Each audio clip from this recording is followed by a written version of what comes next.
আসসালামু আলাইকুম দর্শক, স্বাগত জানাচ্ছি আমার দেশ সম্পাদক মাহমুদুর রহমানের বুধবারের নিয়মিত মন্তব্য প্রতিবেদনে। সঙ্গে আছি আমি আরমান মুজাহিদ। আজকের প্রতিবেদনের শিরোনাম শেখ হাসিনার রাজনৈতিক মৃত্যু। তুরস্কে নির্বাসনে থাকা অবস্থায় আমার লেখালেখি ও বক্তব্যে একাধিকবার মন্তব্য করেছিলাম, শেখ হাসিনার রাজনৈতিক মৃত্যুর আগে প্রাকৃতিক নিয়মে তার পৃথিবী থেকে বিদায় হোক, সেটি আমার কাম্য নয়। এই কথাটির একটি প্রেক্ষাপট ছিল। ২০১৭ সালের দিকে একটি গুজব প্রায় শুনতে পেতাম, শেখ হাসিনা নাকি কোনো এক প্রাণঘাতী রোগে আক্রান্ত হয়েছেন। শুনতাম তার লিভার ও কিডনি আক্রান্ত। গুজবের ডালপালা বাড়তে বাড়তে লিভার প্রতিস্থাপন পর্যন্ত বিস্তৃত হয়েছিল। তিনি নাকি গোপনে লন্ডনে তার অজানা রোগের চিকিৎসাও নিতেন। আমি ওইসব গুজবে অবশ্য কোনোদিনই বিশ্বাস করিনি। আমার ধারণা ছিল দুই উদ্দেশ্য নিয়ে আওয়ামী গোয়েন্দা সংস্থার লোকজনরাই হাসিনার বায়বীয় অসুখের গুজব ছড়িয়েছিল। এক, শেখ হাসিনার প্রতি জনমনে এক ধরনের সহানুভূতি তৈরি করা, এবং দুই, বিরোধী দল যেন মনে করে শেখ হাসিনা যেহেতু কিছুদিনের মধ্যেই মারা যাবেন, তাই খামোখা তার পতনের আন্দোলনের প্রয়োজন নেই। মুশকিল হলো, শেখ হাসিনার দীর্ঘ দানবীয় শাসনে অত্যাচারিত জনগণ তখন খড়কুটো ধরে বাঁচার মতো করে তার সেসব প্রাণঘাতী অসুখের গুজবের মধ্যে অক্ষমের সান্ত্বনা খুঁজতেন। তারা ১/১১ মঈন ফখরুদ্দিন সরকারের সময়কার শেখ হাসিনার ভুয়া অসুস্থতার নানা রকম নাটকের কথা একেবারে ভুলে গিয়েছিলেন। ক্ষমতায় থাকা অবস্থায় শেখ হাসিনা মারা গেলে বাপ আর মেয়ের অসংখ্য মূর্তিতে বাংলাদেশ যে ছেয়ে যাবে, সেই মহাবিপদের আশঙ্কাও আমার মনে ছিল। ভেবে দেখুন, বিপ্লবোত্তর বাংলাদেশে এক মুজিবের শত শত মূর্তি ভাঙতেই ছেলে মেয়েদের কত কষ্ট করতে হয়েছে। দেশ জুড়ে দুজনার মূর্তি ভাঙতে হলে এই ঝামেলা কী পরিমাণ বাড়ত, কত বুলডোজার লাগত, সেটা ভেবেই তো ঘাবড়িয়ে যাই। ফ্যাসিস্ট সরকারের পতনের আগে শেখ হাসিনা যে মারা যাননি, এতে আমি খুবই খুশি হয়েছি। আল্লাহর কাছে শুকরিয়া। যাই হোক, ১৯৮১ সালে প্রভুর দেশ দিল্লি থেকে ঢাকায় প্রত্যাগত শেখ হাসিনা এখন সেই দিল্লিতেই পালিয়ে আছেন। ভারত সরকার আজ পর্যন্ত হাসিনার পালিয়ে থাকার ঠিকানা প্রকাশ করেনি। আমার দেশ পত্রিকার দিল্লি প্রতিনিধি তার অবস্থান খুঁজে বের করার জন্য যথাসম্ভব চেষ্টা করেছেন। সে সংক্রান্ত একটি অনুসন্ধানী প্রতিবেদন গত সপ্তাহে প্রকাশিত হওয়ার পর পাঠকদের মধ্যে বেশ সাড়াও ফেলেছে। ফ্যাসিস্ট শাসকের সঙ্গে বাংলাদেশের জনগণের যোগাযোগ এখন কেবল ভার্চুয়াল জগতে তার বক্তব্যের মাধ্যমে। সেসব বক্তৃতায় একবারের জন্য শেখ হাসিনা তার শাসনকালীন গুম, খুন, ভয়াবহ মানবাধিকার লঙ্ঘন, জনগণের ভোটের অধিকার হরণ এবং অবিশ্বাস্য লুটপাটের জন্য দুঃখ প্রকাশ ও ক্ষমা চাওয়া তো দূরের কথা, কোনো অপরাধী স্বীকার করেননি। তিনি নাকি এখনও বুঝতে পারছেন না তার কী এমন অপরাধ। হাসিনা পালায় না, বঙ্গবন্ধু কন্যা পালায় না। এ ধরনের বাগাড়ম্বর করার ২-৩ দিনের মধ্যেই দলের সব নেতাকর্মীকে ফেলে রেখে, তাদের না জানিয়ে কেবল পরিবারের সদস্যদের নিয়ে পালিয়ে মোদির পায়ে আশ্রয় নিয়েও নির্লজ্জের মতো শেখ হাসিনা তার বক্তৃতায় যেসব জঞ্জাল উগরে দিচ্ছেন, তাতে তাকে একজন বিকারগ্রস্ত স্যাডিস্ট ছাড়া আর কিছুই মনে হচ্ছে না। তার কোনো বক্তব্যে কোনো রাজনৈতিক বয়ান বা ভবিষ্যৎ কর্মসূচির কোনো রূপরেখা নেই। যেসব নামগোত্রহীন আপা আপা লীগের নারী পুরুষরা জুমে তার অর্থহীন প্রলাপ শুনে লাফায়, তাদেরও আমার কাছে নিরেট গর্ধব বলেই মনে হয়েছে। ভারত তার সেই প্রাচীনকালের চাণক্যের কূটনৈতিক বুদ্ধি নিয়ে এত গর্ব করে, অথচ হাসিনার এসব গার্বেজ বক্তৃতা সে দেশের যেসব আধুনিক চাণক্যরা লিখে দিচ্ছেন, তাদের ইতিহাস, রাজনীতি ও কূটনীতি নিয়ে কোনো রকম জ্ঞানগম্যি আছে বলে মনে হচ্ছে না। মোদি যেভাবে হাসিনাকে পাগলামি করার লাইসেন্স দিয়েছেন, তাতে এটা মনে হওয়া অস্বাভাবিক নয় যে ভারত বোধহয় হাসিনার রাজনৈতিক পুনর্বাসন সম্পর্কে সব আশা ছেড়ে দিয়েছে। সাপের ছুঁচো গেলার মতো না পারছে গিলতে, না পারছে উগরাতে। এ তো গেল হাসিনার ভারতে পলাতক জীবনের আলোচনা। এবার দেশে তার আইনগত সমস্যার দিকে নজর দেওয়া যাক। বিডিআর সৈনিকদের বিদ্রোহের নামে সেনা কর্মকর্তাদের গণহত্যা এবং তাদের পরিবারের উপর পৈশাচিক নির্যাতনের সঙ্গে আওয়ামী লীগের নেতৃবৃন্দ ও শেখ পরিবারের সদস্যদের সম্পৃক্ততার প্রমাণ থাকা সত্ত্বেও শেখ হাসিনা সরাসরি হস্তক্ষেপে তাদের বিচারের আওতায় আনা হয়নি। বিডিআর বিদ্রোহ বিষয়ক জাতীয় স্বাধীন তদন্ত কমিশন শেষ পর্যন্ত গত রোববার বিশেষ বিজ্ঞপ্তির মাধ্যমে শেখ হাসিনা, তারেক সিদ্দিক, শেখ সেলিম, ফজলেনুর তাপস, নানক, মির্জা আজম এবং বাহাউদ্দিন নাসিমকে কমিশনে তলব করেছে। তারা সবাই বর্তমানে পলাতক থাকায় তাদের জেরা ও গ্রেপ্তার করার সুযোগ না থাকলেও অনুপস্থিতিতে বিচার করতে কোনো বাধা নেই। বিডিআর ম্যাসাকারের ভিকটিমরা আশা করছেন বিলম্বে হলেও পালের গদাদের বিচার এবার হবে।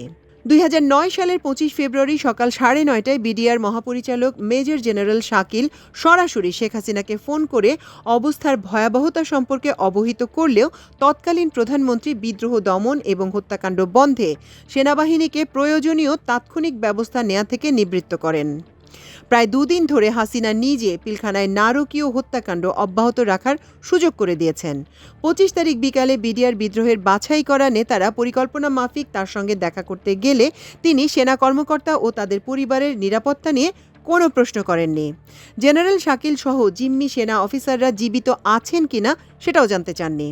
বরং যখন সেনা কর্মকর্তারা নির্মমভাবে নিহত এবং তাদের পরিবার পৈশাচিকভাবে অত্যাচারিত হচ্ছিল, তখন শেখ হাসিনা তার বাসভবন যমুনায় অবিশ্বাস্য নির্লিপ্ততায় খুনিদের 5 তারকা হোটেলের মহার্ঘ খাদ্যদ্রব্য দিয়ে আপ্যায়িত করছিলেন। আমার দেশ পত্রিকার অনুসন্ধানে আমরা জানতে পেরেছি, কেবল জেনারেল তারেক সিদ্দিককে দিয়ে নির্দেশ প্রদানের মাধ্যমেই নয়, ক্ষেত্রবিশেষে শেখ হাসিনা নিজেও সরাসরি সংশ্লিষ্ট সেনা অফিসারদের সঙ্গে কথা বলে সেনাবাহিনীকে পিলখানা থেকে দূরে রেখেছিলেন। তিনি হত্যাকাণ্ড চালিয়ে যাওয়ার জন্য আরও সময় দিচ্ছিলেন। 26 তারিখ বিকেলের দিকে সব হত্যাকারীকে পালিয়ে যাওয়ার সুযোগ দেওয়ার পরই কেবল সেনাবাহিনী বিডিআর সদর দপ্তরের অভ্যন্তরে প্রবেশের অনুমতি পেয়েছিল। অতএব পরিস্থিতিগত তথ্য প্রমাণে প্রতীয়মান হচ্ছে, নিরপেক্ষ বিচারে বিডিআর ম্যাসাকারে সম্পৃক্ততার অপরাধে শেখ হাসিনার সাজা থেকে বেঁচে যাওয়া কঠিন হবে। 2009 থেকে 24 সাল পর্যন্ত সময়কালে বাংলাদেশে পুলিশ, র্যাব ও সেনাবাহিনীর কিছু অংশ নির্বিচারে যে গুম, খুন ও বিচার বহির্ভূত হত্যাকাণ্ড চালিয়েছে, তার পেছনে অনেক ক্ষেত্রেই শেখ হাসিনার নির্দেশ ছিল। আমার দেশ পত্রিকার অনুসন্ধানে প্রকাশ পেয়েছে, বিএনপি নেতা ইলিয়াস আলীর গুমের সরাসরি জড়িত থাকা সত্ত্বেও শেখ হাসিনা এই নির্মম ফ্যাসিস্ট শাসক ইলিয়াস আলীর শোকাতুর স্ত্রী ও অসহায় পুত্রকন্যাকে প্রধানমন্ত্রীর কার্যালয়ে ডেকে নিয়ে সহানুভূতি দেখানোর তামাশা করেছিলেন। স্বজন হারানোর বেদনার কথা বলার মতো তামাশা রাজনৈতিক জীবন জুড়েই তিনি করে গেছেন। সুতরাং 15 বছরের ফ্যাসিস্ট শাসনে হাজার হাজার নাগরিকের গুম, খুন ও বিচার বহির্ভূত হত্যার নির্দেশদাতার দায় বা কমেন্ট রেসপন্সিবিলিটি শেখ হাসিনাকেই বহন করতে হবে। আশা করি বিশেষ আদালত সঠিকভাবে তার বিচার সম্পন্ন করতে পারবে। মহান জুলাই বিপ্লবের 36 দিনে শেখ হাসিনার সরাসরি নির্দেশেই তরুণ ছাত্র জনতার ওপর গণহত্যা যে চালানো হয়েছে, তার বহু প্রমাণ আইসিটি এরই মধ্যে সংগ্রহ করেছে। ছাত্র জনতার ওপর হেলিকপ্টার থেকে প্রাণঘাতী অস্ত্র ব্যবহার করে হাসিনার গুলি চালানোর নির্দেশের অডিও ইউটিউবে কোটি কোটি মানুষ শুনেছেন। এছাড়া তিনি ছাত্র জনতাকে নির্বিচারে হত্যা করার জন্য পুলিশের তৎকালীন আইজির প্রশংসা করে সেনাবাহিনীকে যে পুলিশের মতো করে গুলি চালানোর নির্দেশ দিয়েছিলেন, তাও যথেষ্ট প্রমাণ রয়েছে। এ সংক্রান্ত জাতিসংঘের প্রতিবেদন হাসিনার কফিনে শেষ পেরেক ঠুকে দিয়েছে।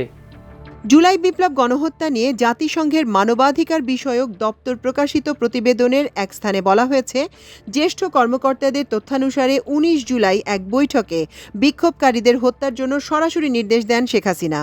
ওই বৈঠকে তিনি বিক্ষোভ পরিচালনাকারী নেতা ও বিশৃঙ্খলা সৃষ্টিকারীদের গ্রেপ্তার ও হত্যা করে লাশ গুম করার নির্দেশ দেন। অন্য এক বৈঠকে জ্যেষ্ঠ নিরাপত্তা কর্মকর্তাদের তিনি ঢাকা চট্টগ্রাম মহাসড়ক বিক্ষোভকারীদের নিয়ন্ত্রণ থেকে মুক্ত করার জন্য সহিংস পদক্ষেপ নেয়ার জন্য ব্যক্তিগতভাবে আলোচনা করেছেন। জাতিসংঘের প্রতিবেদন জুড়েই জুলাই ও আগস্ট হত্যাকাণ্ডে শেখ হাসিনার সরাসরি সম্পৃক্ততার অসংখ্য প্রমাণ রয়েছে। বিডিআর ম্যাসাকার, 15 বছরব্যাপী অসংখ্য গুমখুন ও বিচার বহির্ভূত হত্যা এবং জুলাই বিপ্লবে গণহত্যা চালানো ছাড়াও শেখ হাসিনা শাপলা চত্বরে ম্যাসাকারে আলেম ও মাদ্রাসার ছাত্রদের হত্যার মূল আসামি। তার নির্দেশেই তৎকালীন ঢাকা মেট্রোপলিটন পুলিশ কমিশনার বেনজির, তৎকালীন বিজিবি প্রধান জেনারেল আজিজ এবং র্যাবের কর্নেল জিয়া, পরবর্তী সময়ে মেজর জেনারেল, মধ্যরাতে শাপলা চত্বরে ঘুমন্ত আলেমদের উপর নারকীয় জিঘাংসা নিয়ে হামলা চালিয়েছিল। বেসুমার হত্যা ও রাষ্ট্রের সম্পদের বেপরোয়া লুণ্ঠনের দায়ে অভিযুক্ত এক ভয়ঙ্কর অপরাধীর নাম শেখ হাসিনা। এছাড়া বাংলাদেশের সার্বভৌমত্ব দিল্লির পদতলে বিসর্জন দেওয়ার অপরাধেও তার বিরুদ্ধে রাষ্ট্রদ্রোহ মামলা হওয়া উচিত। আইন যতটুকু জানি তাতে করে শেখ হাসিনাকে দেশে ফেরানো সম্ভব হলে বাংলাদেশের চলমান আইন অনুসারে সর্বোচ্চ সাজা হতে তার বাঁচার সম্ভাবনা আমি দেখি না। আন্তর্জাতিক পরিমণ্ডলেও একমাত্র ভারত ছাড়া পৃথিবীর সব রাষ্ট্র তাকে পরিত্যাগ করেছে। অনেক চেষ্টা করেও দিল্লি তার জন্য তৃতীয় কোনো রাষ্ট্রে আশ্রয়ের বন্দোবস্ত করতে পারেনি। জাতিসংঘের মানবাধিকার বিষয়ক দপ্তরের প্রতিবেদন প্রকাশের পর নিশ্চিতভাবেই আর কোনো দেশ এই দুর্গন্ধযুক্ত পচা মালের দায় নিতে চাইবে না। সুতরাং দিল্লিতে পলাতক জীবনেই শেখ হাসিনার একমাত্র নিয়তি। সেখানে থেকেই মাঝে মধ্যে হয়তো বৃদ্ধা মহিলা প্রলাপ বকে যাবেন। জীবিত অবস্থাতেই তার রাজনৈতিক দাফন সম্পন্ন হয়েছে।